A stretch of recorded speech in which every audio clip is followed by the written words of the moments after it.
Kumusta mga kaboxing? This is Boy Kalawang TV.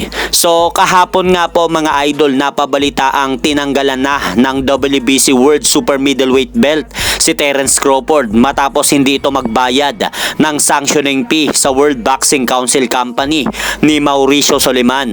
Ay may pahayag na nga po itong si former undisputed World Super Middleweight Champion Terence Bud Crawford sa pagbaklas sa kanya ng titulong WBC ni Mauricio Suleiman.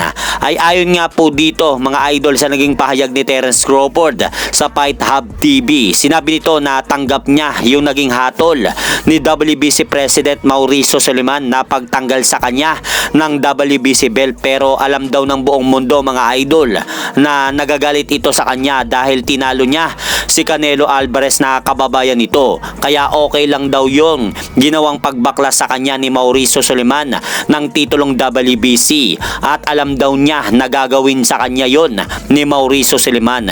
Pero kung totoo daw na panatiko ng boxing itong si Mauricio Suleiman mga idol, ay i-congratulate daw siya nito imbis na kumunot daw ang pagmumukha nito sa kanya. At eto nga po mga idol yung naging pahayag ni Terence Crawford sa Fight Hub TV kay WBC President Mauricio Suleiman. Pakinggan po natin. Mauricio, I appreciate you.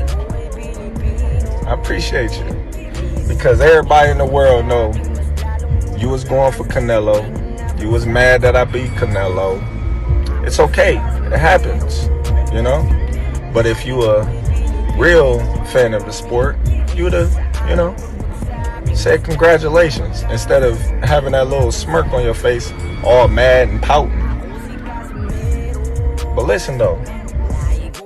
At sa bilang banda naman mga idol, kasalukuyang inaaral ngayon ni King Ryan Garcia ang depensa nito para sa kanyang darating na laban kay WBC World Welterweight Champion Mario Barrios sa darating na buwan ng February 21 sa susunod na taong 2026. Dahil makikita po natin sa video mga idol na dumedepensa lang si Ryan Garcia at inaaral din po nito ang kanyang head movement upang magawa niyang maiwasan at mailagan ang mga suntok na ibabato sa kanya ni Mario Barrios sa kanilang darating na laban.